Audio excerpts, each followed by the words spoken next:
दो कारण से मानव का शरीर मिला। एक अपने कर्म का भोग भोगने के लिए, और दूसरा फिर पुनः वापिस ये मनुष्य का शरीर ना मिले, हम हमारे शंकर के हो जाएं और शंकर हमारा हो जाए और ये शरीर उसमें समा जाए।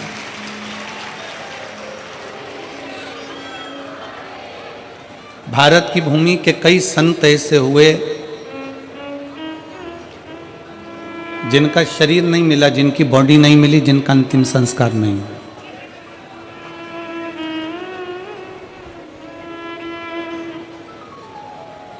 भारत की भूमि के कई संत ऐसे हुए जिनका शरीर नहीं मिला, जिनका अंतिम संस्कार नहीं हुआ, जिनकी बॉडी नहीं मिली। पहले नंबर पर है रामकृष्ण परमहंस जी, जो मां जगत जननी जगदम्बा अम्बा में सशरीर समा गए। दूसरे नंबर पर है चैतन्य महाप्रभु जी, जो जगन्नाथ जी में सशरीर समा गए।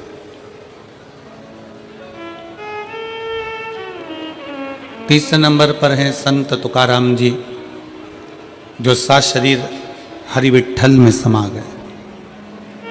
और चौथे नंबर पर है मीराबाई, जो द्वारकाधीश में सशरीर समा गई, जिनकी बॉडी नहीं मिली, जिनका अंतिम संस्कार नहीं।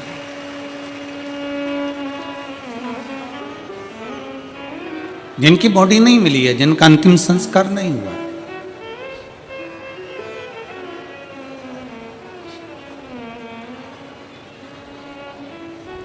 जिनकी ना बॉडी मिली, ना अंतिम संस्कार हुआ, आए थे संसार सागर में अपना भगवत भजन करने के लिए, और वह भगवत भजन कर कर अपने अपने धाम को चले। दो कारण मनुष्य के शरीर के हैं। पहला अपना कर्म भोगना है, और दूसरा जो शरीर मिला है, इस शरीर को फिर पाना जरूरी नहीं, इस शरीर को परमात्मा तक पहुंचाना जरूरी है। परमात्मा तक।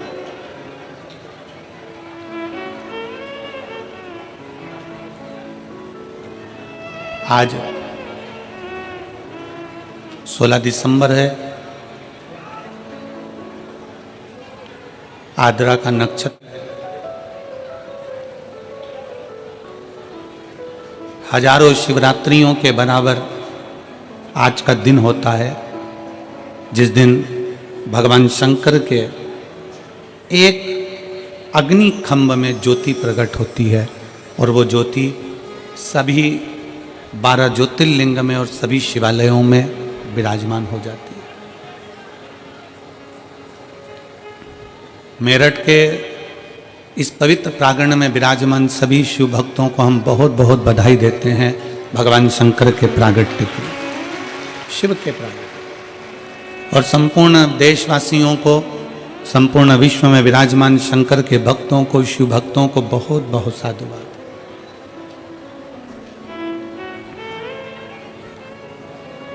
सभी शिव भक्तों के लिए बहुत साधुता। आज ही के दिन की कथा कहती है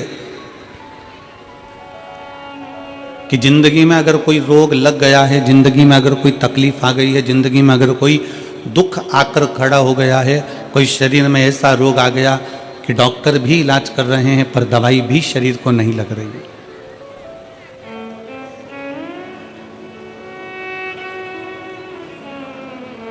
तो आज क्या कहती है कि पानी को वाणी से अमृत बनाओ। क्या करना है? जम के बोलो जरा। पानी को वाणी से अमृत बनाओ। अब पानी को वाणी से अमृत कैसे बनाओगे?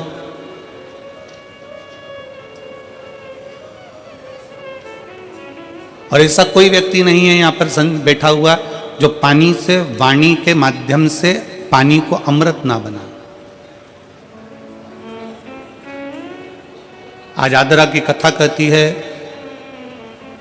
भगवान शंकर का पवित्र चरित्र कहता है, शिव महापुराण का पावन चरित्र कहता है, शिव तत्व कहता है कि अगर रोग बहुत भारी है, तकलीफ बहुत भारी है, शरीर में दवाइयाँ भी अगर असर नहीं कर रही है तो एक पात्र में जल लिया जाता है और पंचाक्षर मंत्र नमः शिवाय या षडाक्षर मंत्र ओम नमः शिवाय या श्री शिवाय नमस्तुभ्यम जप कर उस पानी की ओर देखते रहते हैं और मंत्र का जाप करते रहते।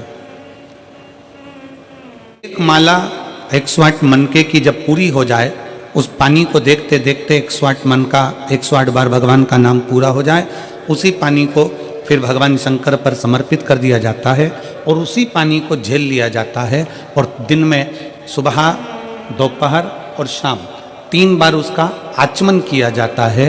शरीर में दवाई लगना प्रारंभ हो जाती है और रोग का निवारण हो जाता है। इसको कहते हैं पानी को वाणी से अमृत बनाना।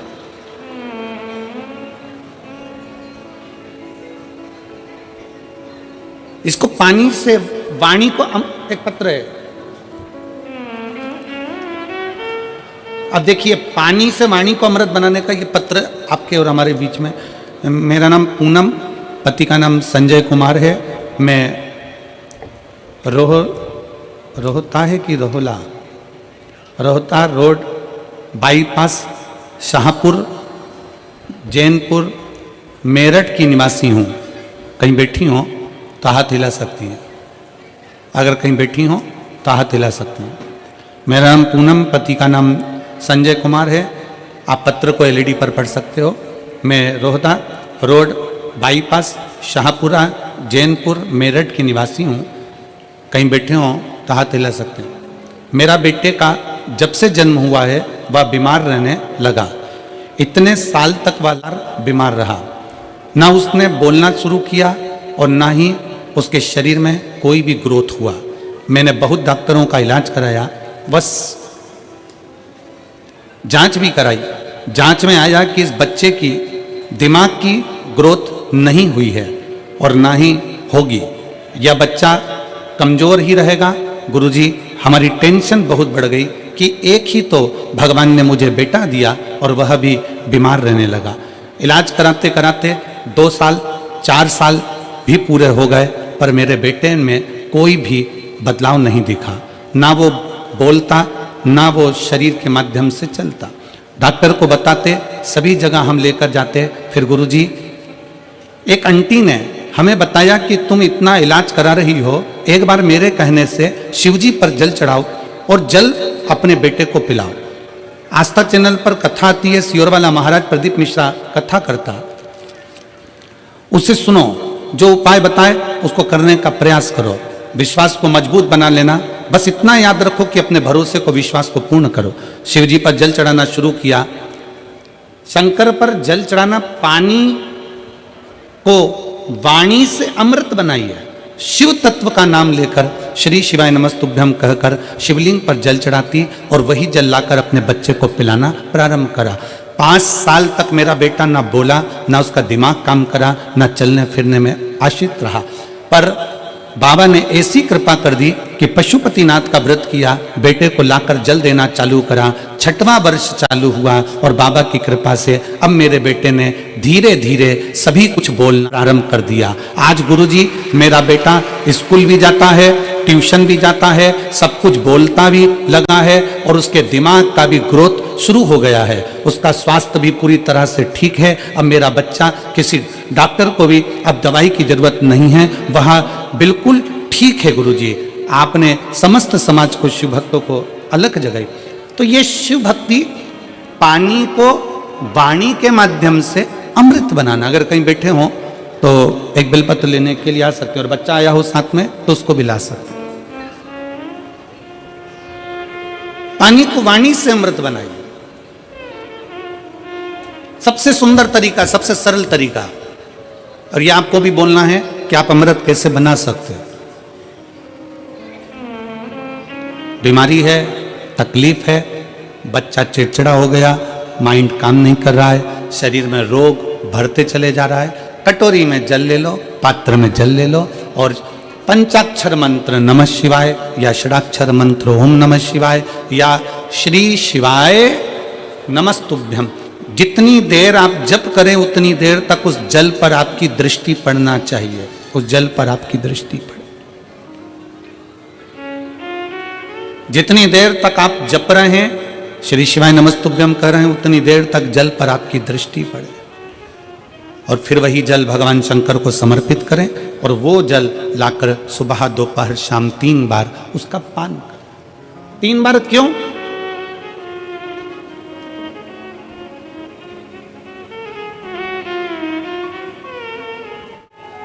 त्रिलोकी का नाथ, त्रिकालदर्शी, कैलाशी, अविनाशी, त्रिपुंडधारी, त्रिबेलपत्रधारी, त्रिनेत्रधारी, त्रिशूलधारी, त्रिपुंडधारी, त्रिलोकी के नाथ के 3 दर्शन मूल हैं। प्रातः का दर्शन जो हमें हमारे जीवन की सतमार्ग बताता है, मंगल मार्ग की ओर लेकर जाता है। दोपहर का दर्शन हमारे जीवन में हमें उलझनों से बाहर निकाल देता है और शाम का दर्शन हमें चैन की नींद सोना सिखा देता है और आनंद में रहना सिखा देता है। वो त्रिपुंडधारी के 3 दर्शन। वो कहते हैं ना कि गरीब तो इतना हूं, गरीब तो इतना हूं कि एक गधा भी नहीं खरीद सकता। गरीब तो इतना हूं कि एक गधा भी नहीं खरीद सकता और अमीर तो इतना हूं कि रात को शंकर के भरोसे घोड़े बेच कर सोता हूं। शंकर के भरोसे घोड़े बेच कर सोता हूं। गरीब इतना है कि ये गधा भी ना खरीद पावे और अमीर इतना है कि जब सोता है चैन की नींद मेरे शंकर के भरोसे होकर घोड़े बेच कर सोता है। ऐसे घुर्राटे भर कर सोता है जैसे इतना बड़ा काम करके आया है, सारी जमीन जायदाद का सौदा कर कर आया, 4 फैक्ट्री का मालिक है, 8-10 दुकान चल रही है और मालूम पड़े सवेरे उठता है फिर अपने काम में लग जाता है। बस समझ, जिंदगी का सबसे सुखी व्यक्ति वही है जिसके कमरे में नींद की गोली नहीं है।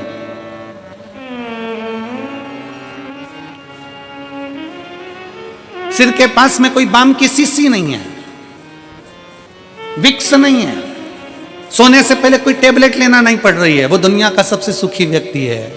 प्रथम सुख निरोगी काया, सबसे बड़ा सुख है निरोगी काया। शिव महापुराण की कथा कहती है एक मृत्यु वो होती है जो अटल मृत्यु होती है, जिसमें व्यक्ति मर जाता है, चले जाता है।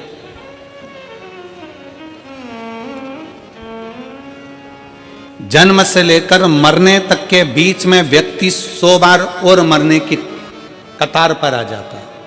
कितनी बार? जम के बोलो जरा, कितनी बार पास में आ रहा है मृत्यु के?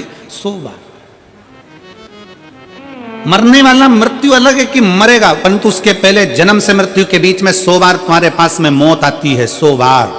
कहीं बीमार पड़ गए, एक्सीडेंट हो गया, कहीं कोई कार्य हो गया, कहीं दिमाग खराब हो गया, कहीं मानसिक टेंशन बढ़ गया, कहीं डिप्रेशन में पहुंच गए, कहीं किसी ने कुछ कह दिया, कहीं कुछ हो गया। 100 बार मौत मृत्यु तुम्हारे नजदीक में आती है। किसी ने पूछा ये शंकर पर चढ़ाया गया जल श्री शिवाय नमस्तुभ्यम कहाँ काम आता है? शिव महापुराण की कथा कहती है जो अटल मृत्यु सत्य है वो तो मरोगे, उसको कोई नहीं टाल सकता, पर जो 100 बार मृत्यु तुम्हारे नजदीक में आती है, तुमने अगर कोई धर्म करा, पुण्य करा, सत्कर्म करा, शिव का नाम लिया, पंचाक्षर नाम लिया, शंकर को 1 लोटा जल चढ़ाया, श्री शिवाय नमस्तुभ्यम कहा है, समझ लो कि तुम्हारे पास में जब 100 बार मृत्यु नजदीक में आती है ना, तो तुम्हारा पुण्य, तुम्हारा भजन, तुम्हारा स्मरण, तुम्हारा मंत्र जाप, तुम्हारा 1 लोटा जल उस मौत को टालता चले जाता है और आगे बढ़ता चले जाता है। अटल मृत्यु तो सत्य है, वो तो आना है, पर उसके पहले भी 100 बार मृत्यु आती है। कहीं बीमार पड़ गए, एक्सीडेंट हो गया, कुछ हो गया, कुछ हो गया, बार बार मौत करीब में आती चली जाती है, बार बार मृत्यु करीब में आती चली जाती है। पर उस मृत्यु को तुम भगवान की भक्ति से, तुम भगवान के भजन से, तुम अपने स्मरण से टाल रहे हो, तुम मंत्र जाप से उसको टाल रहे हो।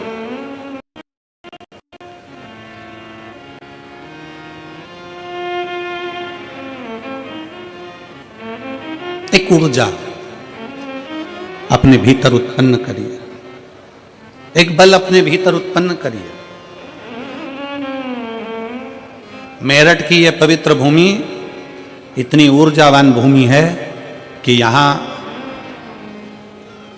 सनातनियों को जगाने का काम भी इसकी भूमि से क्रांतिकारियों को जगाने का किया गया था। ये मेरठ की वो पवित्र भूमि।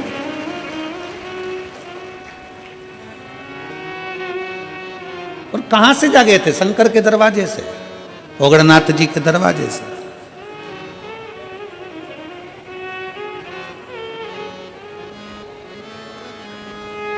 अपने आप को हमें जागृत करना,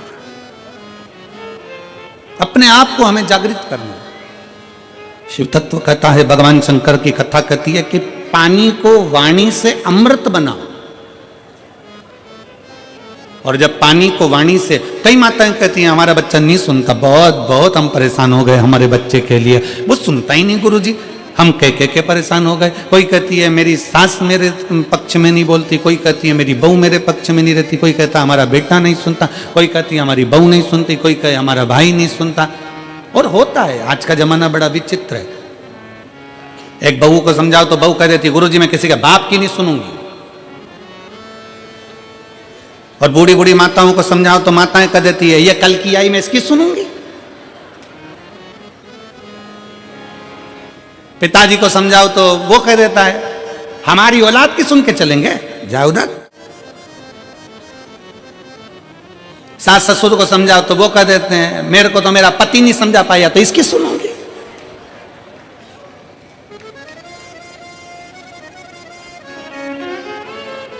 कोई किसी की सुनने को तैयार नहीं है। कौन सुनेगा? सियोर वाला गुरुजी कौन सुनेगा? घर में तुम रह रहे हो, परिवार में तुम रह रहे हो, कुटुंब में तुम रह रहे हो, सबके साथ तुम रह रहे हो, तो सुनना भी तुमको पड़ेगा। बस इतना अंदाजा लगाओ कि कोई किसी को ना सुनो।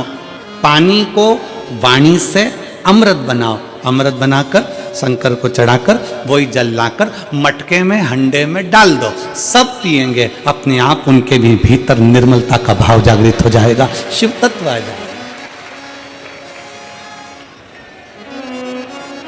शिव तत्व।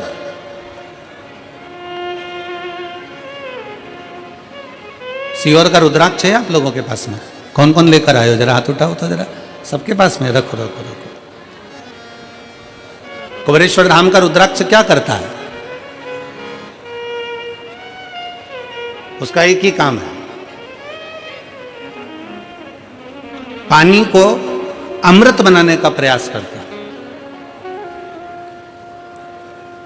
काशी में रिसर्च चला कि ऐसा रुद्राक्ष में क्या है जिसको तांबे के गलाया गया और शंकर जी पे चढ़ाया गया और उस पानी को पिया तो उससे बल उत्पन्न हो गया, बीपी, शुगर, थायराइड जैसी बीमारियां ठीक होने लगी। क्या है ऐसा?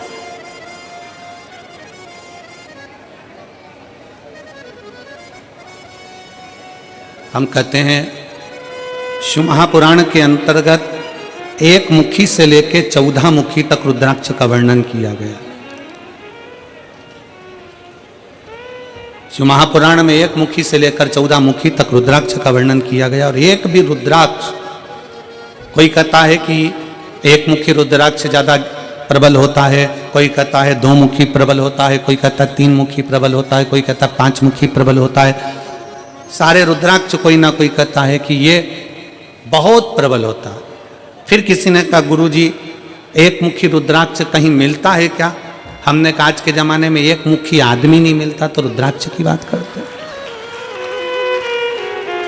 आज के जमाने में आदमी नहीं मिले, अपनी पार्टी हार जाती है तो लोग दूसरे की पार्टी में चले जाते हैं, आदमी एक मुखी नहीं रिया तो यहाँ रुद्राक्ष की क्या बात करते? इधर दालनी गली तो उधर पहुंच गए, उधर दालनी गली तो उधर पहुंच गए, उधर दालनी गली तो उधर पहुंच गए, दिन भर बोलते रहते हैं, दिन भर। फिर किसी ने पूछा गुरुजी रुद्राक्ष कौन सा असर करेगा? कौन सा रुद्राक्ष असर करेगा? हम कौन सा रुद्राक्ष पहने जो हमारे शरीर पर असर करे? कौन सा रुद्राक्ष हमें पहनना चाहिए कि हमारे शरीर पर असर करे? हम निवेदन करेंगे रुद्राक्ष पहनो मत पहनो, पर मीठी वाणी का रुद्राक्ष अपनी जिह्वा पर रख लो, वो इतना असर करेगा कि सबको अपना बना ले, सबको अपना। वाणी ऐसी बोलिए जो मन का, जम के बोलो जरा, वाणी ऐसी बोलिए जो मन का आपा खोए। पर आज के जमाने में वाणी ऐसी बोलिए जो जम के झगड़ा होए, पर उससे मत बोलिए जो तुमसे तगड़ा होए। आज के जमाने में सबसे मूल है आपकी वाणी। वाणी की श्रेष्ठता हो तो समझ लो कि पूरी दुनिया तुम्हारी है, और वाणी की श्रेष्ठता नहीं तो दुनिया तुम्हारी अपने भी है। एक सास के पास में अंगूठी भी है, एक सास के पास में चेन भी है, एक सास के पास में जेवर भी है, एक सास के पास में दुनिया की प्रॉपर्टी भी है, एक ससुर जी के पास में सब कुछ है। सास ससुर के पास में प्रॉपर्टी है, जमीन है, बंगला है, गाड़ी है, पैसा है, धेला है, सब कुछ है। और मान लो उसकी वाणी अच्छी नहीं हो तो घर में 4 बेटे 5 बेटे 3 बहुएं 4 बहुएं 5 बहुएं का होगा? जम के बोलो जरा, नहीं।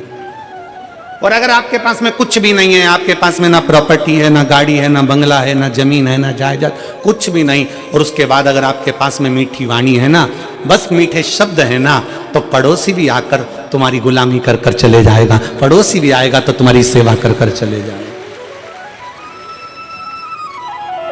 बुढ़ापे का परम आभूषण है, बुढ़ापे का परम आभूषण है आपकी मीठी वाणी। बुढ़ापे का परम आभूषण है आपके मीठे शब्द।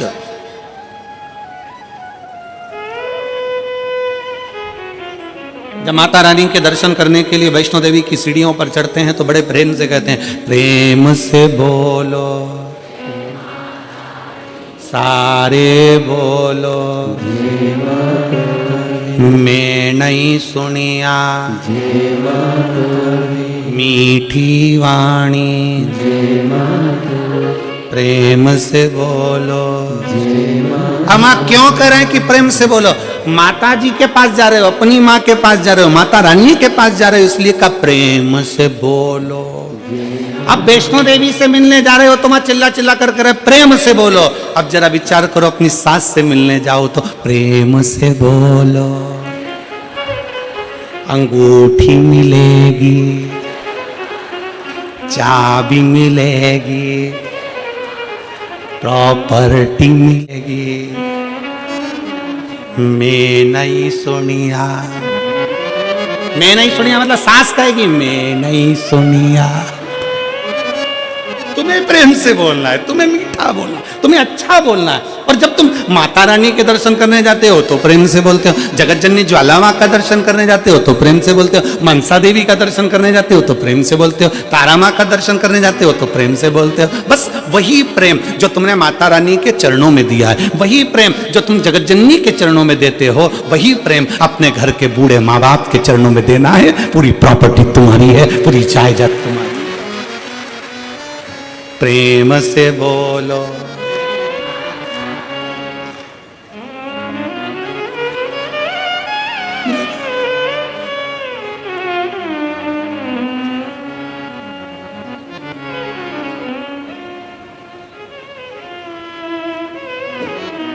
बस एक मीठी वाणी,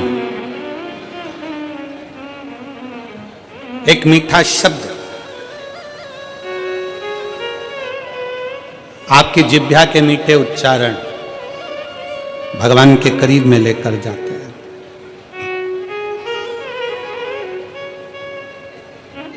पानी को वाणी से अमृत बनाना सीखो। लोग कहते हैं गुरुजी कौन सा रुद्राक्ष?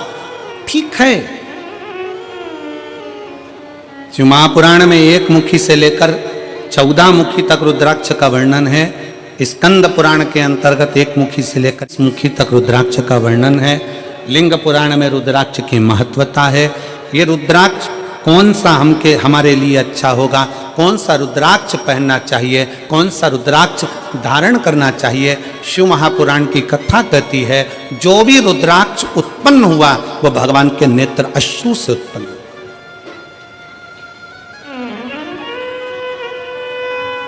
और केवल एक के मिलन से नहीं, रुद्राक्ष शंकर और पार्वती के मिलन से उत्पन्न हुआ है। मिलन से।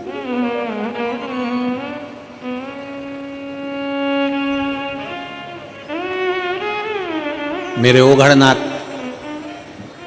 मेरे भोलेनाथ, मेरे शंकर, मेरे त्रिकालदर्शी, कैलाशी, अविनाशी। एलईडियां चालू करवाइए पीछे की एलईडी, पीछे की एलईडियां चालू करवाइए। मेरे ओगढ़नाथ, मेरे त्रिकालदर्शी, मेरे कैलाशी, मेरे अविनाशी, मेरे शिव। बैठ जाओ, हो रही है, बैठ जाओ, हो रही है। मेरे शंकर, मेरे ओगढ़दानी, मेरे त्रिकालदर्शी, मेरे कैलाशी, मेरे अविनाशी, मेरे शंकर बैठे थे और बड़े आनंद में विराजमान थे। तभी मां जगत जननी भगवान शंकर के पास में आती हैं और उनके नेत्रों को अपने हाथों से बंद कर लेती हैं।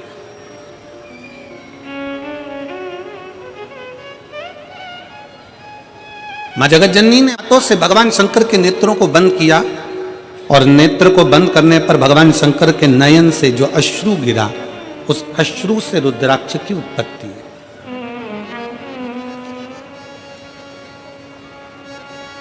अब यहां पर यह वर्णन नहीं आया कि अश्रु से एक मुखी रुद्राक्ष हुआ, कि अश्रु से दो मुखी रुद्राक्ष हुआ, कि अश्रु से तीन मुखी रुद्राक्ष हुआ, कि चार मुखी हुआ, कि 14 मुखी हुआ, कि 21 मुखी हुआ। माता ने हाथ का स्पर्श किया, नेत्र बंद हुए, अश्रु नीचे गिरा, उससे रुद्राक्ष उत्पन्न हुआ। शंकर भगवान का पुत्र है रुद्राक्ष, शंकर भगवान का स्वरूप है रुद्राक्ष, शंकर भगवान का प्रतिबिंब है रुद्राक्ष। इसलिए शिव महापुराण की कथा कहती है, एक तो पंचाक्षर मंत्र नमः शिवाय, षडाक्षर मंत्र ओम नमः शिवाय, श्री शिवाय नमस्तुभ्यम और रुद्राक्ष, ये वो हैं जिनका एक स्पर्श मात्र, जिनको नजदीक में रखा जाए तो जीवन का एक सुख अपने आप उसके करीब में आता चले जाता, मात्र स्पर्श। और देख लिया संसार हमने देख लिया, सब मतलब के यार हमने देख लिया, झूठे नाते झूठे रिश्ते, झूठे नाते झूठे रिश्ते, अरे झूठा है संसार हमने देख लिया, सब मतलब के यार हमने देख लिया। शिव महापुराण की कथा कहती है कि रुद्राक्ष कोई सा भी हो, 1 मुखी हो, 14 मुखी हो, 21 मुखी हो, 15 मुखी हो, 11 मुखी हो, 10 मुखी हो, 5 मुखी हो, 4 मुखी हो, पर इतना याद रखना, कोई सा भी रुद्राक्ष हो, अगर आपके गले में पड़ा हुआ है, अगर वो रुद्राक्ष आपके गले में है, चाहे स्त्री हो, चाहे पुरुष हो, चाहे बेटी हो, चाहे बेटा हो, अगर उसके गले में रुद्राक्ष पड़ा हुआ है तो किसी दुनिया के व्यक्ति की सामर्थ्यता नहीं है कि वो आपको धोखा दे दे और आपसे छल कर कर चले जाए।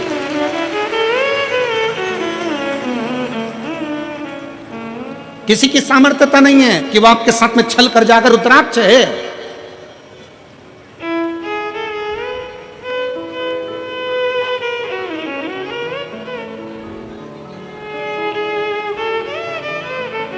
और प्रयास करो,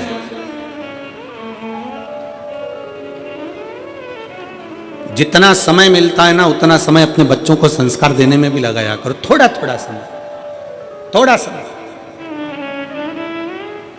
तन, मन और धन, ये 3 अगर ठाकुर में नहीं लगते, ठाकुर मतलब जानते हो ना, हमारे आगे बैठे हैं लड्डू गोपाल जी, ठाकुर जी, शंकर जी, भोलेनाथ जी, राम जी, ये सब तन, फिर से बोलो, तुम लोग बोलो, क्या क्या चीज? तन, मन और धन, ये 3 ठाकुर में नहीं लगते तो ठेके पे लग जाते हैं। याद रखो, क्या क्या चीज? जम के बोलो जरा। तन, मन और धन अगर भगवान में नहीं लगते, ठाकुर में नहीं लगते तो ठेके पे लग जाते हैं। इसलिए अपने तन को भी परमात्मा में लगाओ और मन को भी परमात्मा में लगाओ, और थोड़ा धन हो तो उसको भी परमात्मा में लगाओ, तो गलत जगह पर नहीं जाए, ये गलत जगह पर नहीं पहुंचेगा। और याद रखना, अगर घर के बच्चे तुम्हारे गलत संगति में जा रहे हैं, कहीं ठेके तक पहुंच रहे हैं, मदिरा की दुकान तक पहुंच रहे हैं, गलत व्यसन तक पहुंच रहे हैं, समझ लेना कि कहीं ना कहीं हमारी चूक हो रही है।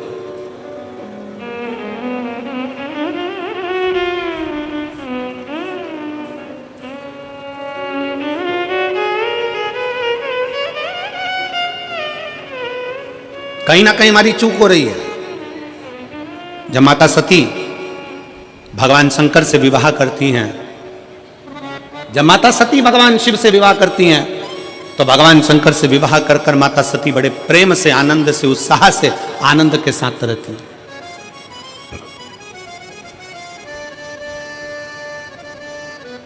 बड़ी उमंगता में माता सती रहती हैं, बड़ी उमंगता में।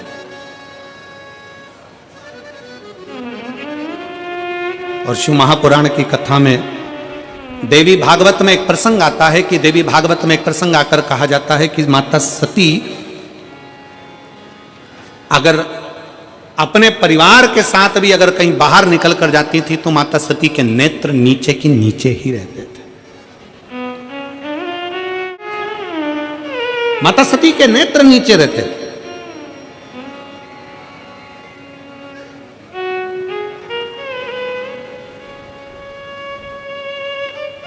होना चाहिए। बहन, बेटी और पत्नी के नेत्र अगर झुके रहते हैं,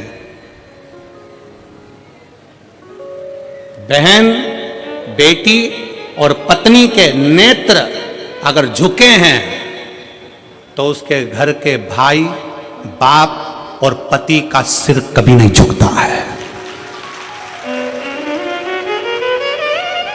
अगर बहन, बेटी और मां, पत्नी के नेत्र झुके हुए हैं, बाजार में निकल कर जा रहे हो, सभा में जा रहे हो, आपके नेत्र अगर झुके हुए हैं, बहन के नेत्र नीचे है, बेटी का नेत्र नीचे है, पत्नी का नेत्र नीचे है, तो उस घर के भाई को, उस घर के पिता को और उस घर के पति को कभी माथा नीचा नहीं करना पड़ता, छाती तान कर चलता है। उसको मालूम है मेरी बहन है, उसको मालूम है मेरी बेटी है, उसको मालूम है मेरा परिवार है, आ जाओ, उसको मालूम है कि ये मेरे अपने हैं।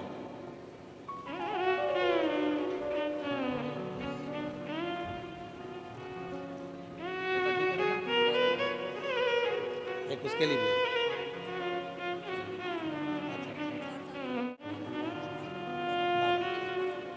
वाणी वाणी दीदी बोल रही हैं 5 साल तक कुछ नहीं बोला और ना उसका माइंड काम करा, ना शरीर, पर बाबा की कृपा से अब बच्चा बोलने भी लगा, स्कूल जाने लगा, ट्यूशन जाने लगा और पढ़ने लगा और बहुत अच्छा हो गया। यही शिव कृपा। हर हर शिव तत्व की प्राप्ति। नेत्र झुके रहें। और फिर निवेदन है इस व्यासपीठ के माध्यम से, आपकी दृष्टि अगर रहे तो श्रेष्ठ रहे। दृष्टि में भेद नहीं होना चाहिए, नयनों में भेद नहीं होना चाहिए। गलत सोच, गलत विचार, गलत दृष्टि हमको गलत मार्ग की ओर लेकर चली जाती है और फिर वही दुख, वही तकलीफें हमारे जीवन में आती है। वही तकलीफ। हुआ क्या था,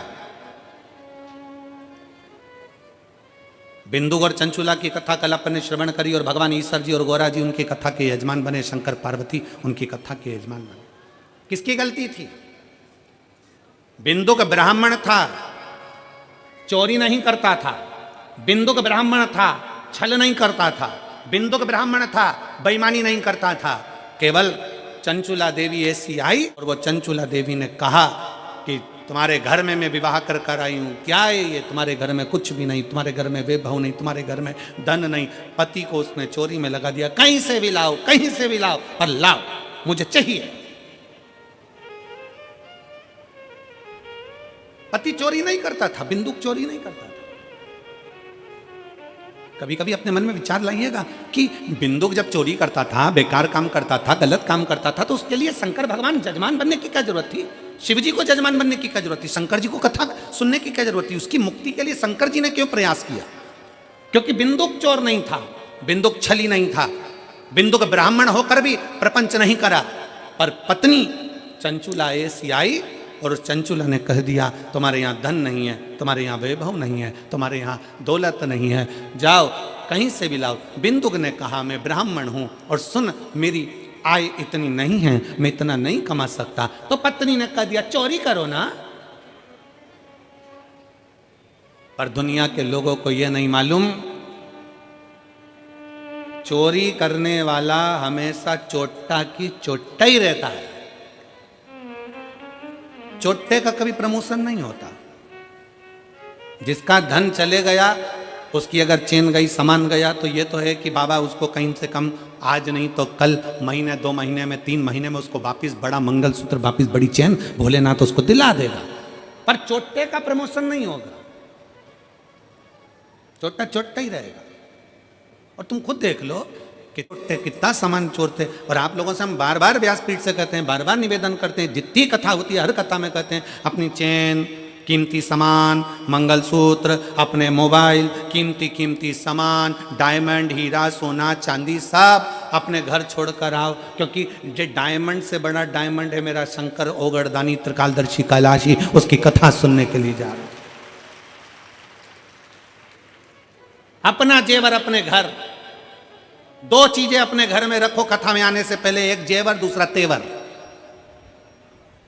तुम कितने बड़े भी कुछ भी हो, अपने घर के हो, यहां तेवर भी मत दिखाओ कथा में आने के बाद। तुम मुझे जानते नहीं हो, फोन लगाता हूं, अब भी आगे बैठने की व्यवस्था करवाता हूं। तो जेवर और तेवर दोनों घर रखिए।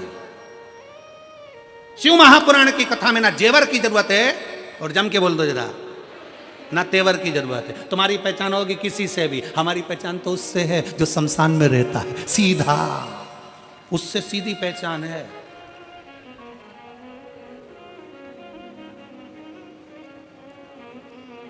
तो दोनों चीजें अपने घर पर रखो, एक जेवर भी और एक तेवर भी। शिव महापुराण में आओ ना तो दोनों चीजें छोड़कर आओ। कितने भी सेठ हो, कितने भी पैसे वाले, कितने भी करोड़पति, कितने भी अरबपति, कितने भी धनपति, अपनी जगह पर हो गए। शंकर जी के पास जो भी जाता है ना वो एक जैसा। शमशान में कोई तुम्हारे यहाँ मेरठ में भले ऐसा होता होगा कि मरने वाले को डनलफ के गद्दे पे ले जाते होंगे, हमारे यहाँ नहीं ले जाते। हमारे यहाँ तो वही 4 बांस, 40 कंडे, 4 कंधे, उत्ते में राम नाम, सफेद और लाल कपड़ा ओढ़ा दिया, ले गए। कितना भी सेठ हो, कितना करोड़पति हो, कितना भी धनपति हो, कितना भी वैभवपति हो, चाहे दुनिया का कंगाल से कंगाल व्यक्ति हो, पर शंकर भगवान के दरवाजे पर शमशान में जब पहुंचेगा उसकी शान सम होगी, इसलिए उसका नाम शमशान है। वहां सबका लेवल बराबर है, कोई बड़ा नहीं, कोई छोटा नहीं, अपने घर कर हो गए। तो छोड़ आओ अपने घर पर। जितने जितने लोग कथा सुनने के लिए मेरठ में आए, या रायपुर जब कथा रहे, रायपुर में कथा रहेगी 24 तारीख से 30 तारीख तक। रायपुर में पुराना धमतरी रोड, सेज बहार, रायपुर। कथा का समय रहेगा 2 बजे से 5 बजे तक, रायपुर छत्तीसगढ़ की कथा का। 24 दिसंबर से 30 दिसंबर तक कथा चलेगी, जिसके आयोजक रहेंगे कमल जी देवांगन। तो हम तो उनसे भी कहेंगे जो भी कथा सुनने आए, अपना जेवर अपना तेवर अपने घर छोड़ कर आओ। यहाँ तो बाबा क्यों किया, हम तो बाबा के भरोसे चलते हैं, हम तो बाबा के भरोसे चलते हैं। ये दुनिया वाले जलते हैं, ये दुनिया वाले जलते हैं, भोले बाबा के भरोसे चलते हैं, शंभू बाबा के भरोसे चलते हैं। तो शिव महापुराण की कथा कर रही है, भगवान शंकर का चरित्र कर रहा है। कुछ आभूषण, आभूषण है मेरा शंकर, कोई आभूषण नहीं है, आभूषण मेरा शिव है, मेरा शंकर ओघड़दानी त्रिकालदर्शी कैलाशी अविनाशी। नेत्र बंद करे माने, रुद्राक्ष प्रकट हुआ। रुद्राक्ष कोई साधारण नहीं, रुद्राक्ष शिव का एक अंश स्वरूप है, अंश स्वरूप।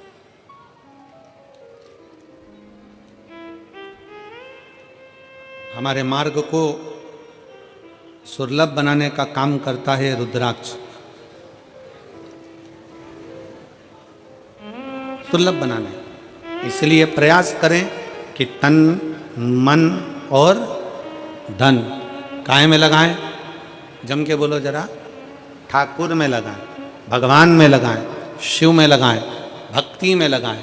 अगर ये तन भी अगर नहीं लगा तो एक दिन ये भी बेकार हो जाएगा, और मन और धन ये भी अपने अपनी मंजिल तक नहीं पहुंच पाए। इसको श्रेष्ठता की जगह लेगा।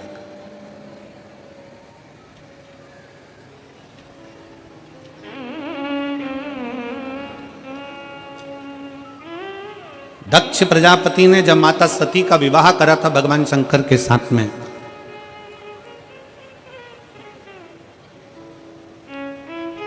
दक्ष प्रजापति ने जब माता सती का विवाह भगवान शिव के साथ करा था, तो शास्त्र कहता है कि दहेजा में इतना अंबारियां दी गई, इतना वैभव दिया गया, इतना धन दिया गया, इतनी संपदा दी गई दहेजा में, इतना इतना सामान दिया गया दहेजा में। सती माता देख रही थी कि मेरे पिता ने हीरा पन्ना, दक्ष प्रजापति हैं, दक्षों के राजा हैं, इतना इतना आभूषण, इतना इतना धन, इतना इतना वैभव, इतना इतना पूंजी माता सती के विवाह में दिया गया, इतना वैभव दिया गया।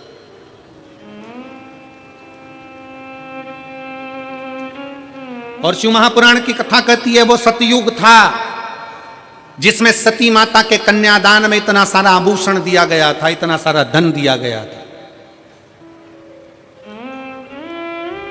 वो त्रेता युग था जिसमें राम जी के विवाह के समय पर माता सीता जी को बहुत सारा दहेजा दिया गया था। वो द्वापर होगा जिसमें भगवान कृष्ण के मंगल विवाह में दहेज दिया गया होगा। पर शिव महापुराण की कथा कहती है ये कलयुग चल रहा है, इस कलयुग में अगर बेटी को कन्यादान में कुछ देना है तो अच्छी शिक्षा बेटी को देकर भेजिए, उससे बढ़कर कन्यादान कुछ नहीं। बेटी को अच्छी शिक्षा देकर भेजिए, बेटी को अच्छा विद्वान बनाकर भेजिए, उच्च शिक्षा, अच्छा अध्ययन कराइए, अच्छे कॉलेज में, अच्छे स्कूल में बच्चों को पढ़ाइए, अपनी बेटी को अच्छा पढ़ाकर अच्छी विद्वत्ता देकर भेजिए। क्योंकि बेटी के जीवन में पेट्रोल पंप देखा, गाड़ी देखी, बंगला देखा, और मालूम पड़े कि लड़का कहीं गलत विचारों से जुड़ा हुआ मिल गया तो बेटी को रोना नहीं पड़ेगा। अपनी मेहनत खुद करना जानती है, अपना परिश्रम खुद करना जानती है। इसलिए बेटी को कन्यादान में अगर कुछ देना चाहते हो, बेटी को कन्यादान में कुछ प्रदान करना चाहते हो, वो सतयुग था, वो त्रेता था, वो द्वापर था, कलयुग का सबसे बड़ा कन्यादान अगर कुछ है तो एक माँ बाप अपनी बेटी को अच्छा पढ़ाएं, अच्छा विद्याध्ययन कराएं, उसको काबिल बनाएं और उस पद तक पहुंचाएं कि तुम्हारी बेटी जिस दिन तुमसे मिलने के लिए आए तो खुश होकर कहे पापा आज मेरा प्रमोशन हो गया, आज मैंने फिर एक कंपनी में आगे बढ़कर नौकरी करी है, पापा आज मुझे सम्मान मिला है, पापा आज मैंने ये किया है। बेटी की प्रतिष्ठा, बेटी का कन्यादान, धन, ये गोदरेज की अलमारी हो, फ्रिज हो, कूलर हो, वॉशिंग मशीन हो, ये लैपटॉप हो, इससे बेटी का कन्यादान नहीं है। बेटी का कन्यादान है उसकी उच्च शिक्षा।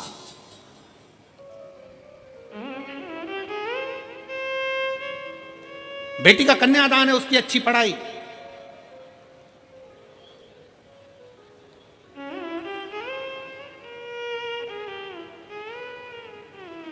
बहुत बड़े बड़े सम्मेलन होते हैं, बहुत बड़े बड़े आयोजन होते हैं जिसमें बहुत सारा सम्मेलन में भी दहेज दिया जाता है।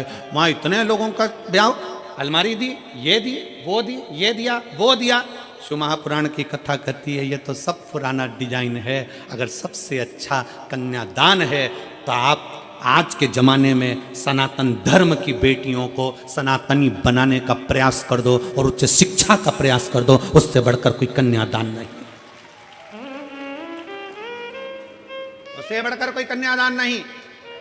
और फिर कथा में आई है माता सती के विवाह में कन्यादान में ढेर सारा आभूषण, रतन, माणिक, मोती, सोना, चांदी, हीरा, पन्ना, अंबर, पीतांबर, गाड़ी, बंगला सब दिया गया। फिर माता पार्वती जी का विवाह हुआ तो कन्यादान में कुछ दिया गया। क्यों? क्योंकि हिमालय राज की बेटी माता पार्वती भगवान शंकर की भक्ति में लीन थी। हिमालय राज ने देख लिया कि मेरी बेटी ने अच्छी शिक्षा ग्रहण कर ली है, अच्छा विद्याध्ययन ग्रहण कर लिया है, तो मेरी बेटी को अभी दहेज के समान की नहीं, मेरी बेटी तो खुद संस्कारित है। जिस घर में जाएगी वहाँ बंगला बना देगी, जिस घर में जाएगी वहाँ आभूषण ले आएगी, जिस घर में जाएगी वहाँ अंबर पीतांबर हो जाएंगे। और हम वही सोच लेकर बैठे।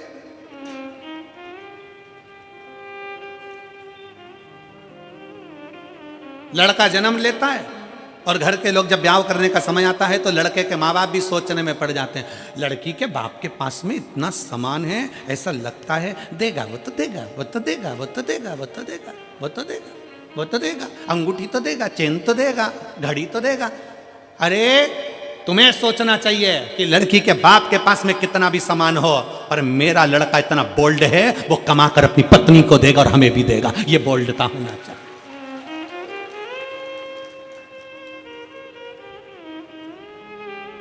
पर हम सोच हमारी लेकर बैठे हैं। इस कलिकाल में रहने के बाद भी हमारी सोच हम छोटी सी लेकर बैठे हैं। शंकर भगवान माता पार्वती जी के साथ ब्याह करे, हिमालय राज ने हाथ जोड़कर पूछ लिया, मैं हिमालय राज हूँ, हिमालयों का राजा हूँ, बताओ शंकर भगवान तुम्हारे कन्यादान में पार्वती जी के क्या क्या दिया जाए। ये सारा महल, सारा नगर, सारी दौलत, सारी संपदा तुम्हारी है भोलेनाथ, क्योंकि तुम मेरे दामाद हो, तुम मेरे जमाई हो। बताओ तुमको क्या दिया जाए कन्यादान में। पार्वती जी के कन्यादान में क्या दिया जाए। शंकर जी जानते थे मेरा ब्याह सती से हुआ था तो कन्यादान में बहुत मिला था, कन्यादान में बहुत मिला था, पर सती के अंदर अहंकार भी बहुत आ गया था, क्योंकि मेरे दिया, मेरे बाप ने दिया, ये मेरा है। और वो सती माता जलकर भस्म हो गई तो शंकर भगवान ने कह दिया कन्यादान में कुछ मत देना, बस पार्वती दे दो, उसमें अगर संस्कार होंगे तो ये दौलत लंकापति रावण को सोने की लंका देने वाला भी अपने लिए महल बना सकता। क्या करूं कन्यादान। माता सती को बार बार शंकर भगवान समझाते थे, हे सती अभिमान नहीं करना, हे सती अहंकार मत करना, पर सती कुंभज बाबा के आश्रम में कथा श्रवण करने के लिए गए, माता सती के अंदर अहंकार उत्पन्न हो गया। सती जी को लगा ये कथा वाचने वाला, ये कथा कहने वाला जब मुझको प्रणाम कर रहे हैं, कथा वाचने वाले जब मुझे प्रणाम कर रहे हैं तो ये तो मेरे आगे फिर छोटे। कथा वाचने वाला जब व्यासपीठ पर बैठता है तो आप सबको नमन करता, प्रणाम करता है। बोलो करता है कि नहीं करता। हम भी आते हैं, आपको प्रणाम करते हैं, नमन करते हैं। क्यों करते हैं? क्योंकि कथा वाचने वाला बड़ा नहीं है, कथा सुनने वाला बड़ा। कथा वाचने वाला कभी बड़ा नहीं हो सकता, कथा सुनने वाला बड़ा। और वैसे भी सुनने वाले जितने हैं वो सब जमीन पर बैठते हैं। जमीन पर बैठते हैं तो जिनके पास जमीन होती है लोग उनको जमींदार कहते हैं। तो तुम सब जमींदार हो। कथा वाचने वाला तो चार पाए की चौकी पर बैठा है, जमीन पर बैठे तो जमींदार, चौकी पर बैठे तो चौकीदार। अब तुम जमींदार हो, तुम्हारी मर्जी पड़ी तो बैठे, नहीं तो उठ के चल दिए। तुम जमींदार हो, तुम्हारा मन पड़ा तो पानी की बोतल निकाली पी गए। जमींदार हो तुम, तो जमीन पे बैठे हो बड़े आनंद से। जमींदार हो, तुम्हारा मन पड़ा तो चाय कूड़ ली, निपटा लिया। जमींदार हो तुम तो जेब में से निकाल के मल भी लेते हो। जमींदार हो, थोड़ी देर में भजन आएगा तो फटकी भी लगा लोगे। और जैसे ही महाराज जी बोलेंगे हारा, तुम तो जमींदार। जमींदार तो कुछ भी कर सकता, बेचारा चौकीदार फंसा ना, जो हाथ जोड़ के बैठा, चौकीदार फंसा। उसको तो पूरी 3 घंटे की ड्यूटी देना है, और पूरी 3 घंटे की ड्यूटी देने के बाद फिर हाथ पैर सीधे करना है। तुम्हारा मन, तुम तो मर्जी पड़े तो कथा सुनते सुनते, और मन पड़ जाए तो फिर मोबाइल निकाल के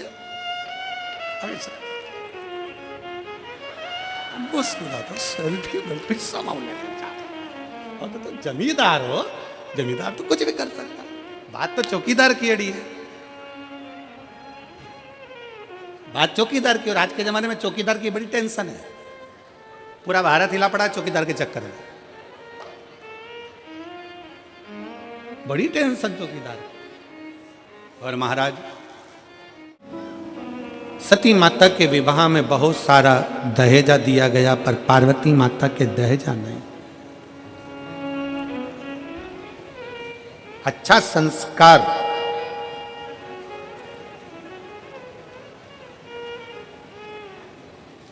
जिस गांव में पानी की कमी होती है वहां की फसल बिगड़ जाती है, और जिस घर में संस्कारों की कमी होती है वहां की नस्ल बिगड़ जाती है। संस्कारों की कमी मत आने दो। हिमालय राज ने माता पार्वती जी को श्रेष्ठ संस्कार दिए, श्रेष्ठ संस्कार। होना चाहिए संस्कार। हम कल जा रहे थे तो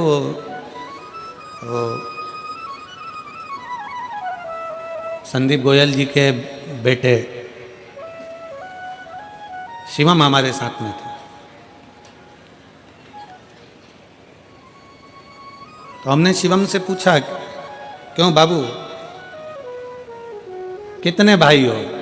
कहे गुरुजी 2, एक कारण एक सीधा। हमने कहा ठीक। फिर गाड़ी चलाते चलाते हमने पूछा, दोनों की शादी हो गई? कहा हो। ठीक।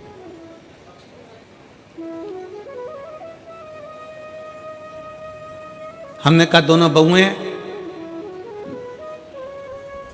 तो कहा हाँ गुरुजी दोनों बहुएं हैं। हमने कहा पढ़ी लिखी हैं सब? कहे हाँ गुरुजी पढ़ी लिखी है। हमने कहा फिर तुम अगर कोई कर्म कर रहे हो, तुम कोई कार्य कर रहे हो, या तुम्हारा कोई वो स्कूल है, आदिक है, तो हमने कहा उन बहुओं को भी थोड़ा बहुत काम सौंपो, जिससे वो भी स्कूल जाएं, उनकी जो एजुकेशन उनके माँ बाप ने दी है वो एजुकेशन का सही उपयोग वो कर सके और उसको आगे बढ़ा सके, अपने ज्ञान को दूसरे को दिया जाए। धन चोरी हो सकता है, संपदा चोरी हो सकती है, वैभव चोरी हो सकता है, सत्ता वापिस चोरी होकर बदल भी सकती है, पर आपके भीतर की विद्वत्ता, जो माँ बाप ज्ञान देते हैं, जो संस्कार देते हैं, जो विद्या अध्ययन आपने करा होता है, वो अपना ज्ञान अपन दूसरे को देकर हो सकता है कि उसको अच्छे लक्ष्य तक पहुंचा सके। और वही माता पार्वती जी का चरित्र कर रहा है। हमारे बच्चों को हम कन्यादान में कुछ दें ना दें, हमारे बच्चों को हम अलमारी, फ्रिज और वो थाली का सेट, डिनर सेट, मोती का सेट, सोफा, बोलते जाओ, सोफा सेट, हाफ सेट, और ये सब मिलने के बाद फिर ससुराल वाले अपसेट।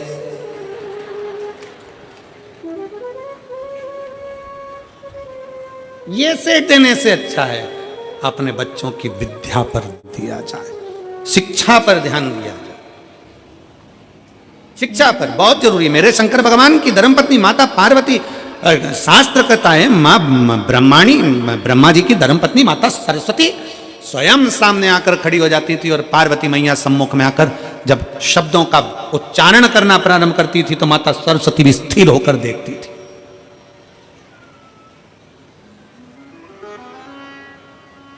और एक बार माता ब्रह्माणी को अहंकार आ गया था, ब्रह्मा जी के सम्मुख में ब्रह्माणी ने कह दिया था, सारे स्वर मुझ में समाये हैं, मैं स्वर की देवी हूं। सारे स्वर मुझ में समाये हैं, मैं स्वर की देवी हूं, सब कुछ मुझ में भरा हुआ है, मैं ज्ञान की देवी हूं। तब माता पार्वती जी ने सरस्वती को बिठाकर कहा था, सरस्वती ऐसे शब्द कभी ना बोलिए, अहंकार के शब्द अपने भीतर ना आना चाहिए। तब सरस्वती माता भरी सभा में जब विराजमान थी और सभा के अंतर्गत जब स्वरों का ज्ञान प्रारंभ हुआ था, तब माता सरस्वती को फिर अभिमत्ता का भाव उत्पन्न हो गया था। तब देव अधिदेव महादेव ने माता सरस्वती के सम्मुख में जो संगीत का स्वर अपने डमरू की नाद से दिया, वो देते ही माता सरस्वती स्तुब्ध हो गई, चुप हो गई, मौन।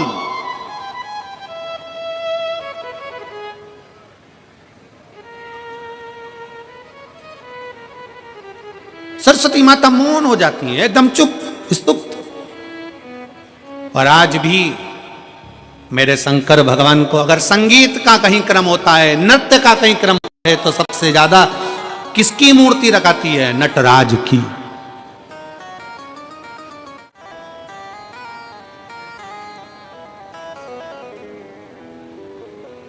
शिक्षा वो आभूषण है, शिक्षा वो हीरा है जो अपने बेटी को, अपने बेटों को जरूर दीजिए, बहुत जरूरी है।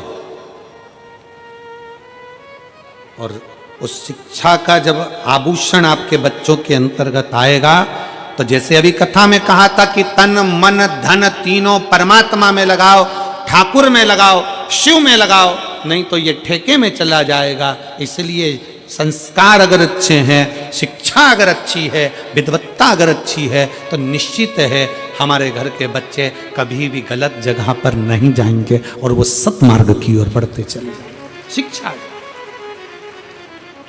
सीखो उनसे।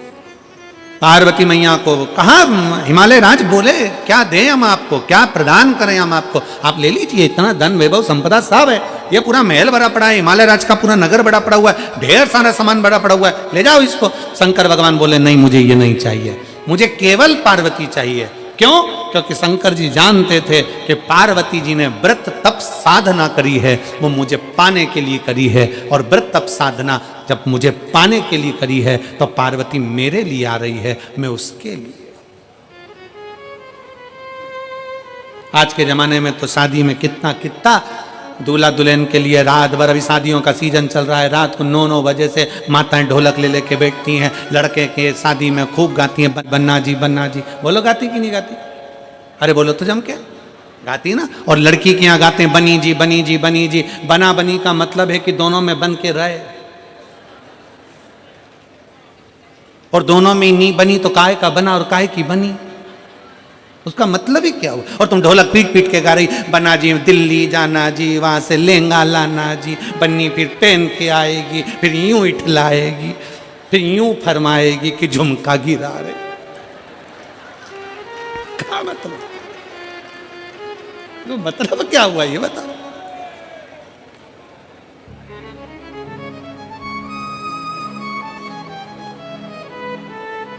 अरे महाराज,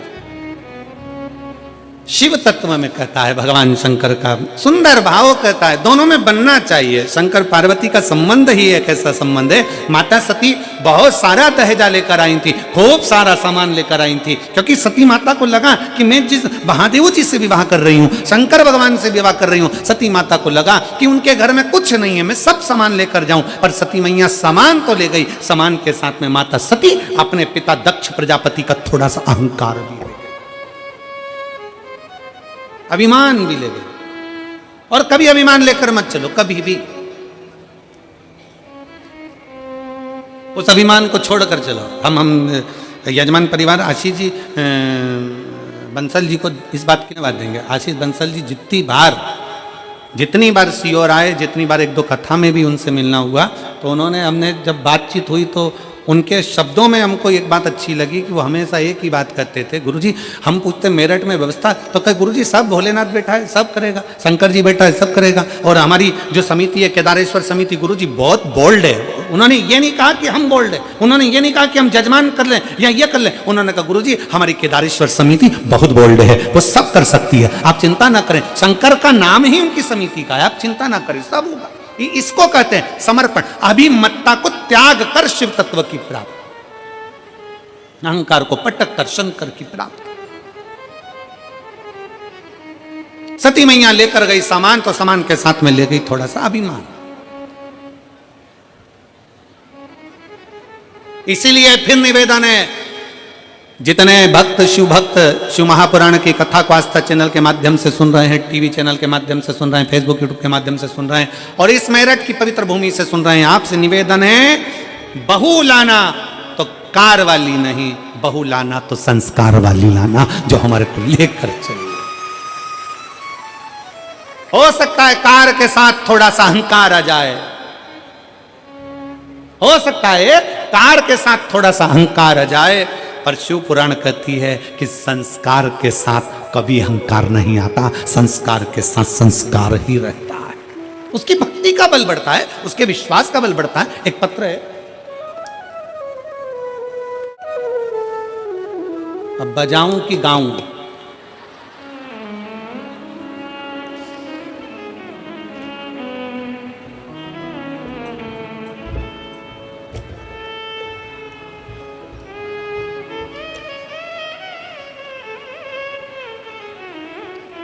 मैं बच्चों की दादी, हमारी भी दादी हो, मैं सतीश चौधरी पत्नी मंजू देवी, गांव रामपुरा, जिला बदायूं, उत्तर प्रदेश से हूँ। मेरा मोबाइल नंबर ये है, अब डमरू पकड़ा दिया तो नंबर तो हमको याद हो गया। ठीक है, कहीं बैठी हो तो हाथ हिला सकती हैं, और अगर आई हो तो बेलपत्र लेने के लिए आ सकती हैं। मैं सतीश चौधरी पत्नी मंजू देवी, गांव रमपुरा, जिला बंदायूं, उत्तर प्रदेश से आई हूँ। मेरा मोबाइल नंबर ये है। मैं बहुत दुखी थी बाबा। मुझे 15 साल का एक लड़का, 16 साल की एक बेटी थी। मेरा बेटा जो 15 साल का था उसको बीमारी लग गई और ब्लड कैंसर हो गया। ब्लड कैंसर से मृत्यु हो गई। उसके बाद एक बेटी है, पर मन ठीक नहीं रहता, रोती रहती कि मेरा लड़का चले गया। डॉक्टर को दिखाया कि मैं फिर वापिस माँ बन जाऊं और मुझे संतान हो जाए। डॉक्टर ने मना कर दिया, पेट में गांठ है तो मैं बच्चा नहीं हो सकता, माँ नहीं बन सकती। तब मैंने किसी के कहने पर टीवी पर बाबा की कथा सुनना प्रारंभ करी, और हमें कथा के माध्यम से इतना विश्वास हुआ, मैं रोते रोते मैनपुरी की कथा में पहुंच गई। और मैनपुरी की कथा में जब गई और मैनपुरी के पंडाल में मैंने जाकर कथा सुनी और बाबा से केवल एक ही प्रार्थना करी कि मेरा गया हुआ बेटा मुझे वापस दे दो। बाबा से प्रार्थना करी, घर आई। डॉक्टर ने तो कह दिया था कि मैं माँ नहीं बन सकती, पर बाबा की कृपा से मेरा गर्भ ठहर गया और बाबा की करुणा से मेरे घर में एक बेटे ने जन्म ले लिया। मैं बाबा को यहाँ प्रणाम करने के लिए, मैं शिव को नमन करने के लिए, एक विश्वास, एक भरोसा, एक दृढ़ता आपके भीतर है। एक पत्र और है, बड़ा सुंदर पत्र है।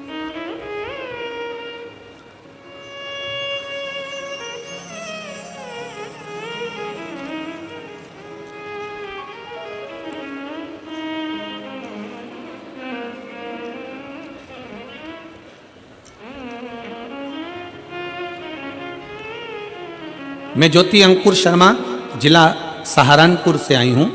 कहीं बैठी हो तो हाथ हिला सकती हैं, अगर कहीं बैठी हो तो हाथ हिला सकती हैं, और एक बेलपत्र लेने के लिए आ सकती हैं। मैं ज्योति अंकुर शर्मा, जिला सहारनपुर से आई हूँ। एक लोटे जल का मैं क्या वर्णन करूँ गुरुदेव। हमारा जानवरों की दवाई का, वेट मेडिसिन का अपना व्यापार था। कोरोना महामारी के दौरान व्यापार बंद हो गया। उसके बाद हमसे नौकरी लगवाने के नाम एक आदमी ने पैसे ले लिए और भाग गया। बहुत कष्ट में थे, कर्जे में आ गए, चारों तरफ से अंधेरा छा गया, किसी भी अपने ने साथ नहीं दिया। जब बच्चे दूसरे बच्चों को देखकर कुछ भी मांगते ना तो आंखों से आंसू आ जाते। बहुत नकारात्मकता आ गई, किसी भी चीज में मन नहीं लगता। गुरुदेव, बच्चे भूखे रहते, दूसरों का मुंह देखते, शरीर में बीमारियों ने भय लगा रहता। तब फिर मेरी मम्मी ने आपकी कथा के बारे में बताया और हमने टीवी पर आपकी कथा सुनना प्रारंभ करी। जनवरी 2024 में मेरे पति के मामा जी सीहोर से कंकर शंकर लेकर आए और मेरे पति रोजाना 1 लोटा जल शिवजी को चढ़ाते। हमने शिवरात्रि पर पार्थिव शिवलिंग का निर्माण भी किया, ऑनलाइन अभिषेक किया और बाबा की बेलपत्र को रख लिया।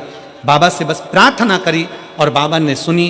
3 महीने भी नहीं हुए गुरुदेव, सारा कर्जा मेरे बाबा ने उतार दिया।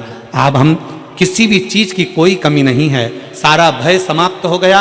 जब से बाबा ने हमारा हाथ पकड़ा है, अब हम बाबा के भरोसे हैं। राह दिखाने के लिए बहुत बहुत धन्यवाद।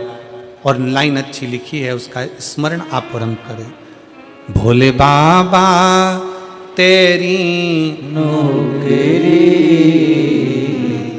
सबसे बढ़िया है, सबसे खरी, तेरे दरवाजे की चाकरी सबसे बढ़िया है, सबसे खरी। एक शिव पर आश्रित हो, हम शंकर पर आश्रित, हम शंकर पर भरोसा।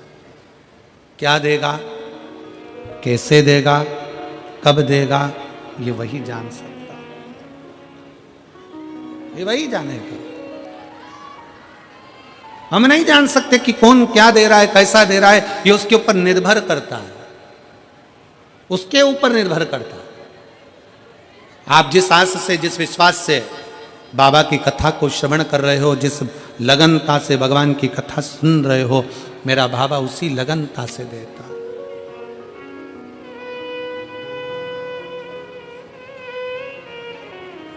जो जैसी भावना लाया वो वैसा ही फल पाया। जो जैसी भावना लाया वो वैसा ही फल पाया। नहीं खाली उसे लौटाया वो मन ही मन हर्षाया। और कर दिया माला माल काशी वाले ने लुटा दिया भंडार काशी वाले ने। ओ कर दिया माला माल काशी वाले ने लुटा दिया भंडार काशी वाले ने। इस पत्र में इस बहन ने लिखा, शर्मा ने ज्योति अंकुर शर्मा, जिला सहारनपुर से हैं। उन्होंने पत्र में एक लाइन लिखी है, गुरुदेव मेरे बच्चे दूसरे को कुछ खाते पीते देखते उनको उतर जाता, सही वस्त्र पहनने के लिए भी नहीं थे, तो खाने की तो बात, कपड़े तक कुछ ना हो, हालत बहुत खराब थी।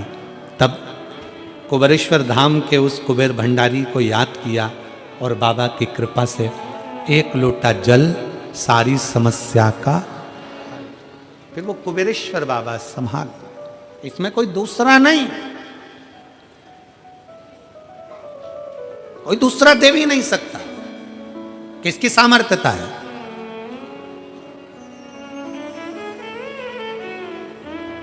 और फिर निवेदन है आप सबसे, शिव महापुराण कथा के माध्यम से एक विनय निवेदन है, किसी को मरने के बाद कंधे पर उठाओ ना उठाओ चलेगा, पर किसी के जीते जी अगर कोई तकलीफ में है तो उसको अपने कंधे का सहारा देकर आगे जरूर बढ़ाओ, जरूर बढ़ाओ। आप उठाएं ना उठाएं, किसी के मरने के बाद आप उसे कंधे पर लें ना लें, पर उसके जीते जी वो तकलीफ में, कष्ट में है, बहुत बहुत तकलीफ में है, प्रयास करो उसको लेकर आगे बढ़ने का प्रयास करो, बढ़ो, प्रयास करो। एक पत्र है,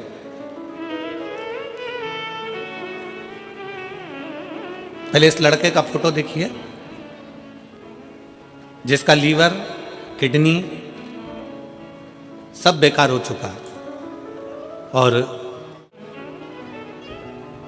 शुगर इतना बढ़ गया कि उसका लीवर, किडनी सब काम करना बंद कर दिया। बच्चे का फोटो आप लोग एलईडी के माध्यम से देखेंगे जो वेंटिलेटर पर पड़ा है। सब कुछ शरीर का जो जो फंक्शन है सब काम करना बंद कर दिया और आखिरी में उसको वेंटिलेटर पर डाला। कविता भाटी, पति का नाम ललित भाटी, हरियाणा, जिला पलवल, फूल विहार कॉलोनी, भूर सिंह मंदिर से हूं। मेरा फोन नंबर, मोबाइल नंबर यह है। एक लोटे जल का मैं क्या वर्णन करूं गुरुजी, मेरे देवर की तबीयत इतनी बिगड़ गई कि शुगर 500 से ऊपर हो गया, जिसके उन्हें सांस लेने में दिक्कत होने लगी, तो जिसे हम उन्हें हॉस्पिटल में ले गए तो डॉक्टरों ने देखने पर बोल दिया तबीयत ज़्यादा है, इन्हें वेंटिलेटर पर डाल दिया। अब इस पत्र के माध्यम से आपके विश्वास को देखना है, आपके भरोसे को देखना है कि आपकी दृढ़ता कितनी प्रबल। गुरुदेव शरीर पूरा खराब हो गया, किडनी, लीवर सब बेकार हो गया, वेंटिलेटर पर डाला। आखिरी में डॉक्टर ने कह दिया कि शरीर में इतना इन्फेक्शन है कि इनको डायलिसिस चालू करना है, इनको डायलिसिस करना है और डायलिसिस हो तभी हो सकता है कि आराम लगे। डायलिसिस की बात आ गई। तब आखिरी में किसी ने कथा सुन रखी थी और मंदिर में जाकर एक लोटा जल शिव को चढ़ाकर बेलपत्र लाकर उसके पलंग के पास रखा और जल होठों पर लगाया। बाबा की ऐसी कृपा हुई गुरुदेव, डॉक्टर तो शिव का रूप हैं पर शंकर का चढ़ा जल भी अपना काम करता है। और फिर निवेदन करेंगे, डॉक्टर शिव का एक अंश है, डॉक्टर भी आपके लिए मेहनत करते हैं, शिव का एक अंश है, डॉक्टर बहुत परिश्रम करते हैं। और साथ में शंकर पर करा गया भरोसा, विश्वास इतना दृढ़ हो गया। किसी के पास सीहोर का रुद्राक्ष था, वो रुद्राक्ष उसके पास में रखा और बाबा की ऐसी कृपा हुई, गुरुदेव 3 दिन के अंदर उन्हें वेंटिलेटर से नीचे उतार दिया और डायलिसिस की भी जरूरत नहीं पड़ी। उनका किडनी और लीवर काम करना प्रारंभ कर दिया। अगला फोटो लगाया है जिसमें मेरे देवर ठीक हो गए, उनका मैं फोटो लगा रही हूँ। अगला फोटो आप लोग एलईडी के माध्यम से देख सकते हो। पहला फोटो, फिर ये दूसरा फोटो जिसमें वो ठीक हुए। शिव तत्व की प्राप्ति, शंकर की भक्ति और शिव की उदारता एक विश्वास के साथ, एक भरोसे के साथ।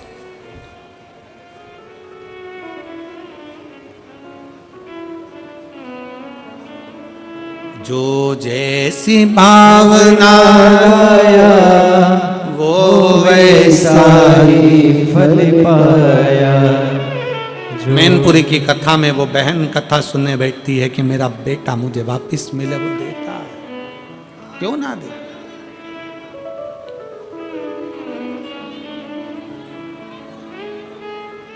कहीं से आए हैं क्या ये लोग? बाबू आप लोग क्यों खड़े हो? कोई बाहर दंडवत आए हैं क्या? दंडवती है, आ जाओ। एक जो दंडवती करता है, आ जाओ आ जाओ। शिव तत्व की प्राप्ति का केंद्र बिंदु है शंकर। शिव महापुराण कथा कहती है, भगवान शंकर का चरित्र कहता है, शिव तत्व कहता है। आपका विश्वास, और फिर कल की कथा में जैसे कहा गया था कि विश्वास एक अपने आप पर, अपनी लगनता पर, अपने कर्म पर पूर्ण भरोसा रखना, और दूसरा मेरे शंकर पर पूर्ण भरोसा, पूर्ण भरोसा शिव पर रखिए। और जब भरोसा प्रबल होगा तो शिव को मिलने में देरी नहीं। सती मैया की कथा कर रही है, माता पार्वती जी का चरित्र कर रहा है कि माता सती सामग्री लेकर गई, पर साथ में अभिमान, अहंकार थोड़ा सा लेकर चली गई, जिसके कारण उनका ध्यान भगवान की कथा में नहीं लग पाया, भगवान की कथा में उनका चित्त नहीं लग पाया। कुंभज बाबा कथा कर रहे थे, सती मैया का चित्त नहीं लग पाया, सती मैया का मन उच्चिष्ट हो गया, सती मैया का मन उच्चिष्ट हो गया, उनका ध्यान कथा में नहीं गया।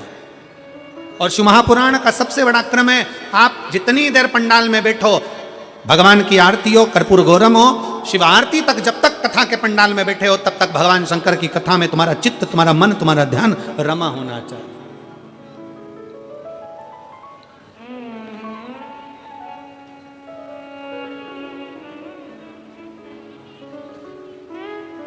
जितनी देर कथा में चित्त लगाओगे, शिव की दृष्टि में तुम खुद स्वयं आओगे। कथा कर रही है, समय आया, मां सती पहुंच तो गई थी भगवान शंकर के पास में, निवास भी करा था माता सती ने, पर कभी कभी कोई कोई शब्द ऐसे होते हैं जिन शब्दों में अभिमतता नजर आने लगती है, अहंकार। और सब कुछ आए शरीर में, पर कभी अभिमान अपने शरीर में मत आने देना, अपने मन में मत आने देना, अपनी दृष्टि में मत आने देना। अभिमान, अहंकार, अहम अपने भीतर ना आने। अहंकार में 3 गए, धन, वैभव और वंश। ना मानो तो देख लो रावण, कौरव और कंस, तीनों अहंकार में चले गए, तीनों अभिमत्ता में चले गए, तीनों अहम में चले गए। स्वयं लंकाधिपति रावण के सामने भगवान शंकर भी जाकर खड़े हो गए थे और रावण से कह दिया था, रावण तेरे सामने राम युद्ध करने के लिए खड़े होंगे। रावण सुन, अगर तुझे मुझसे कुछ चाहिए, कोई सहयोग चाहिए तो मांग ले। रावण अगर तुझे मुझसे कुछ सहयोग चाहिए तो मांग। रावण कहता है नहीं बाबा नहीं। भोलेनाथ जी से कहता है कि मुझे तुमसे कुछ नहीं चाहिए, क्योंकि मुझ में वो बल है। सोने की लंका में रहता हूँ, सोने के महल में रहता हूँ, सोने के नगर में रहता हूँ, और पूरा मेरा जितना परिवार है ये बहुत प्रबल परिवार है। बहुत सारे मेरे नाती पंती, मेरे भाई बंधु हैं, ढेर सारे असुर राक्षस मेरे साथ जुड़े हुए हैं। मुझे कुछ नहीं चाहिए, मुझे नहीं चाहिए। शंकर भगवान तो बोले थे तुझे कुछ चाहिए तो बोल।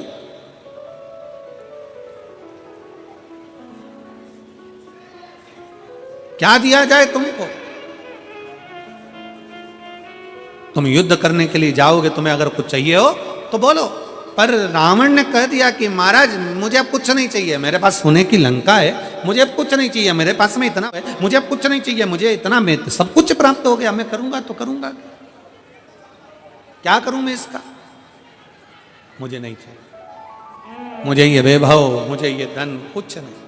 और ना भगवान शंकर ने कहा वैभव और धन जाने दे, अगर तुझे युद्ध में राम तेरे सामने होंगे, रावण फिर समझ ले कि राम तेरे सम्मुख में होंगे, अगर युद्ध में कुछ चाहिए हो तो बोल। फिर भी शंकर भगवान के सामने रावण कहता है मैं बड़ा वीर हूं, मैं बड़ा प्रबल हूं, मुझे कुछ नहीं चाहिए, कुछ नहीं, क्या करूंगा मैं लेकर। समझाने का कार्य था भगवान शिव का।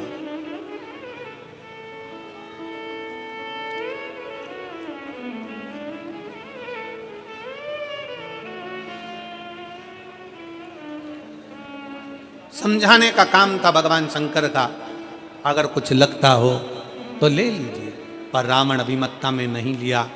आखिरी में भगवान रावण को देने के बाद में फिर भगवान राम जब पार्थिव शिवलिंग का निर्माण कर रहे थे, और पार्थिव शिवलिंग का निर्माण मेरे भगवान राम करते हैं, निर्माण कर कर सम्मुख में प्रकट करते हैं, शंकर भगवान राम जी के सामने भी आकर खड़े हो गए, राम जी के सामने फिर आ गए,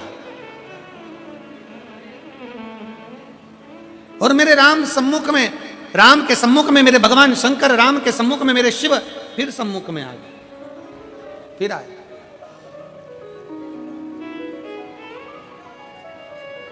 मांगो राम तुम्हें क्या चाहिए,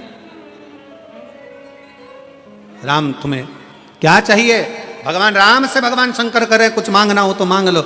राम जी कहते हैं बस इतना सा वर मुझे चाहिए, इतनी सी कृपा कर दीजिए, इतनी सी दया कर दीजिए, इतनी सी करुणा कर दीजिए। भोले बाबा सामने युद्ध के मैदान में लंकाधिपति रावण होगा, वो आपका भक्त है, सामने युद्ध के मैदान में, सामने आ जाओ मां,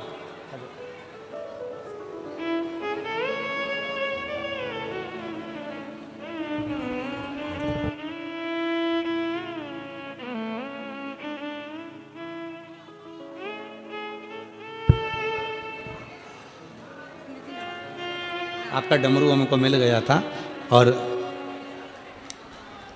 आपके बहुत बहुत साधुवाद है, जो बच्चा ब्लड कैंसर से शांत हुआ था। मैं कथा आपकी बहु श्रवण करी और बाबा दिए उसके लिए एक बहू के लिए दादी जी को बधाई हो। शंभू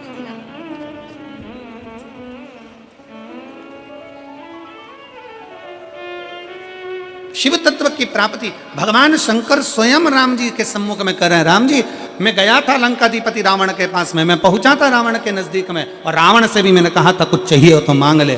रावण ने कुछ नहीं लहा, कुछ नहीं लिया। राम जी आपके सम्मुख में भी मैं आया हूं, मांगो, बताओ आपको क्या चाहिए। राम जी कहते हैं प्रभु कुछ भी नहीं, केवल सामने आपका जो शुभक्त होगा लंकाधिपति रावण,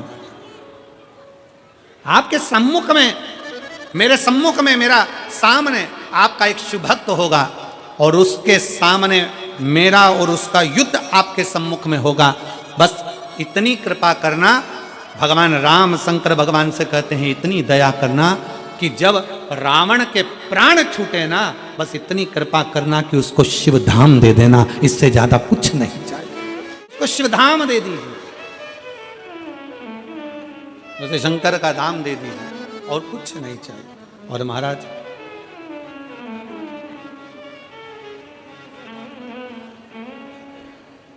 तेरे दर पे आके मुझे क्या मिला है, ये मैं जानता हूँ या तो जानता है। तेरे दर पे आके मुझे क्या मिला है, ये मैं जानता हूँ या वो जानता है। इधर पे आके शिव तत्व की प्राप्ति भगवान राम जी ने अगर भगवान शंकर से मांगा तो इतना मांगा कि जब रावण के प्राण छूटे, रावण के जब देह त्यागे, तब रावण को आपका धाम मिल जाए, बस इतनी कृपा करना। और यही भाव अपने भीतर होना चाहिए भाई, यही भाव अपने भीतर हो, यही सुख है हमारे भीतर का कि हम जब भी प्राण त्यागे तो शिव के चरणों में हमारे प्राण छूट जाए, शिव के चरण। महापुराण की कथा कर रही, भगवान देवादिदेव महादेव का चरित्र कर रहा है, शंकर की अलौकिक आनंदमय कथा कर रही।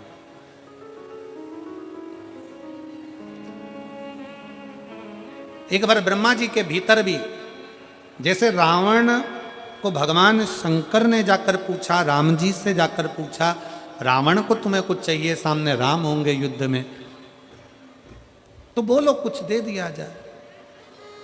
नहीं, राम जी से कहा कि तुमको कुछ चाहिए, तो राम जी ने केवल इतना ही मांगा कि रावण के जब प्राण छूटे तो शंकर भगवान आपका भक्त आपके धाम पर चले जाए। भगवान शिव उसको स्वीकार करते हैं। ऐसा ही एक क्रम शिव महापुराण के अंतर्गत आता है कि ब्रह्मा जी के मन में भी एक बार अभिमत्ता झांकी, ब्रह्मा जी के हृदय में भी एक बार कुछ अहंकार उत्पन्न, और फिर निवेदन है, ये थोड़ा सा जो अहंकार व्यक्ति के जीवन में जो थोड़ा सा अभिमान आ जाता है तो वो पूरे करे धरे पर पानी फेर जाता है। थोड़ा सा अभिमान, थोड़ा सा अहंकार।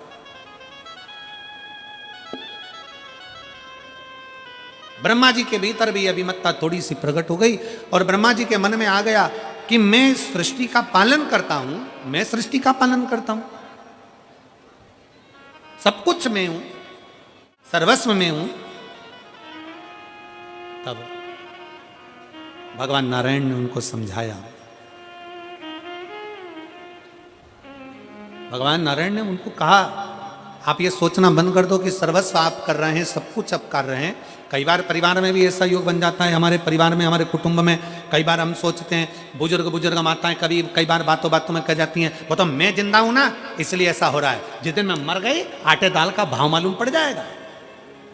कई बूढ़ी माताएं कहती हैं, अभी मैं बैठी हूं इसलिए सही चल रहा है, जिस दिन मैं मर गई आटे दाल का भाव मालूम पड़ जाएगा। तो जो तुमसे कहे ना कि मैं मर गई तो भाव मालूम पड़ जाएगा, उनसे कहे तो आधे घंटे के लिए मर जा,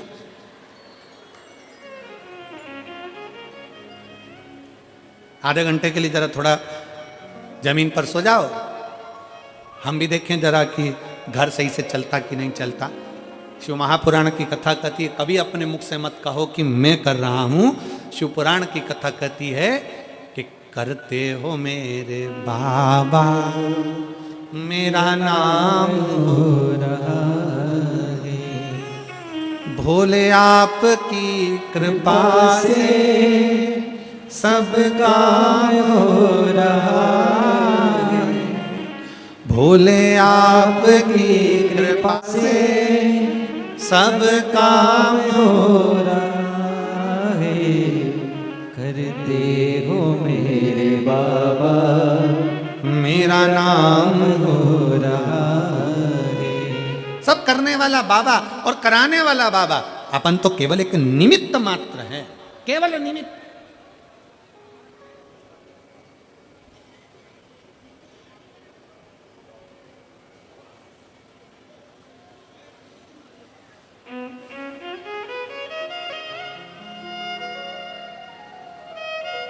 कौन करा रहा है? जम के बोलो जरा, कौन करा रहा है? साहब बाबा।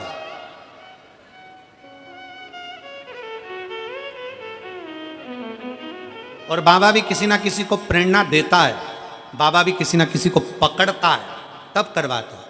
तुम देखो, तुम्हारे उत्तर प्रदेश की ही घटना है, संभल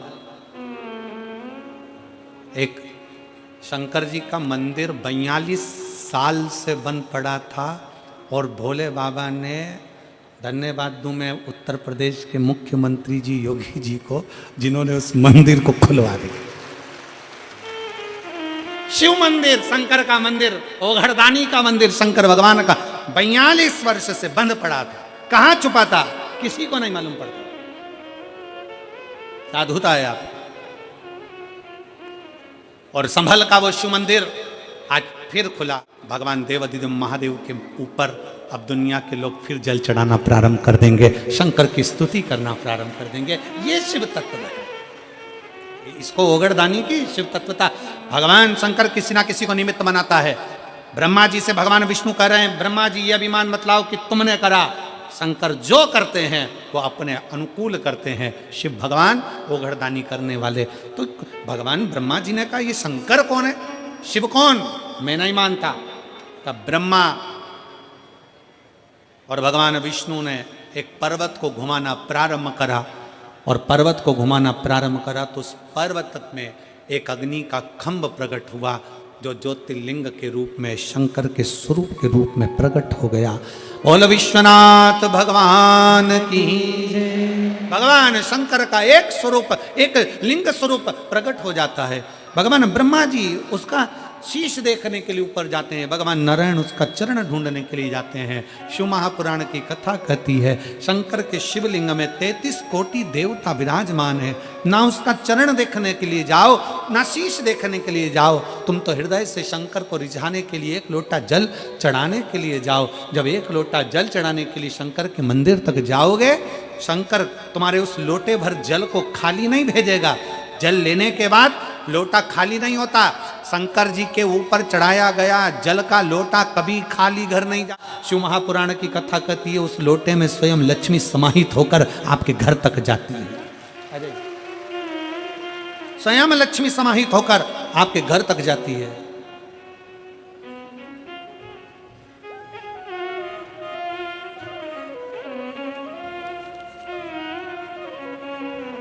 बबीता भाटी,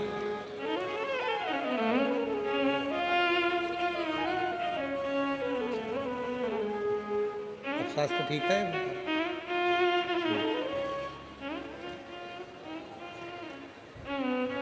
जिस एक लोटा जल जो भगवान शंकर को समर्पित कर रहे हो, भगवान शिव को एक लोटा जल चढ़ा रहे हो, वो जल का लोटा मंदिर से, घर से अगर भरा हुआ गया है तो मंदिर से खाली नहीं आता, मंदिर से भी भरा हुआ ही आता, मंदिर से भी भरा हुआ।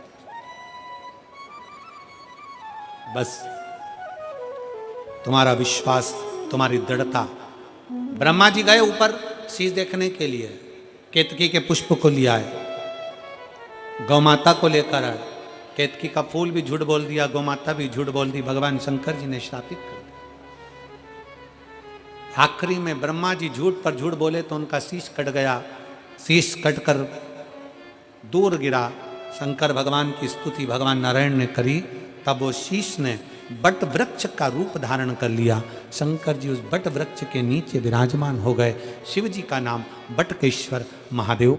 बोल बटकेश्वर महादेव की जय। भगवान शंकर का स्वरूप बटकेश्वर महादेव के रूप में विराजित हो गया।